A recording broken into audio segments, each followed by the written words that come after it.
Hey everybody, BigStew here, and I wanted to introduce a new topic this week.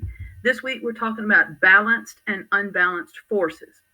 Now, when we were in chemistry, we talked about how an equation could be balanced, how you had the same number of atoms of one kind of element here and the same number of atoms of that same element on the other side.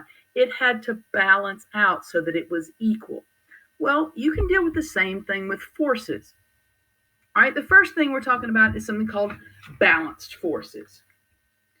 All right, with balanced forces, all of your forces are equal and there's no change in motion. Now, that can mean one of two things. That can mean that the object stays still and doesn't move at all, or it can be that the object is in motion and it maintains a steady speed. All right, let's look at the first option. Let's say that you've got a table and you've got a glass of Kool-Aid sitting on the table. Now, obviously, you want your glass of Kool-Aid to stay balanced so it doesn't spill on the floor and make a sticky mess and it gets in the carpet and mama gets mad and the ants come in and so on and so forth. It's better if the Kool-Aid just stays on the table.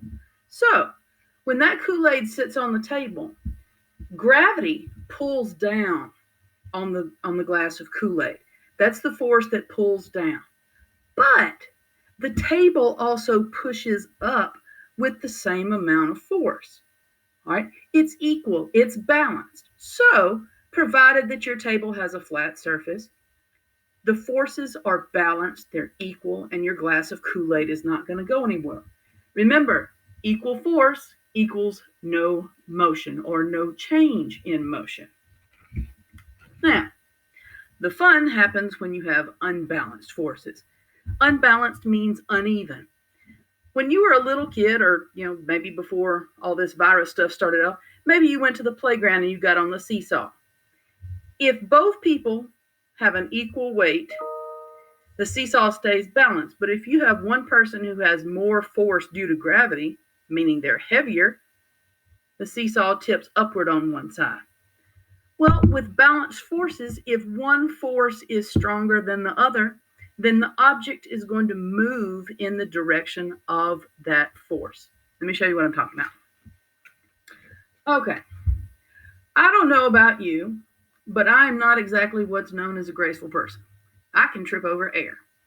I have tripped over a rock before.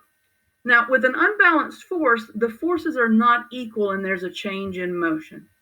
When you're walking along, you maintain a balanced force if you keep the same speed.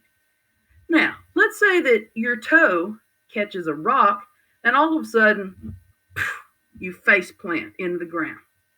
All right. When you trip, your body position changes, and that makes the force of gravity stronger than your ability to maintain your motion. So your body falls down and pulls you down towards the ground.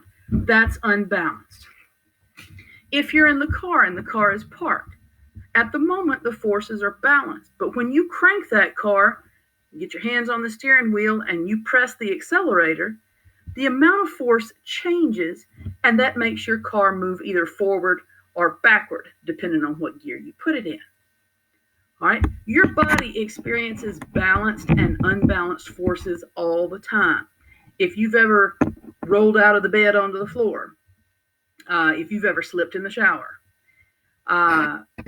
if you've ever tripped going on a slip and slide going down the hill, if you've ever fallen off the bus, if you've ever been on the swing set swinging back and forth and you decide that you're going to jump out as the swing goes upward, gravity is going to take hold and let you know exactly who's in charge. All right, these are the basics on balanced and unbalanced forces. We'll talk about a little bit more tomorrow. Take care and keep your forces balanced.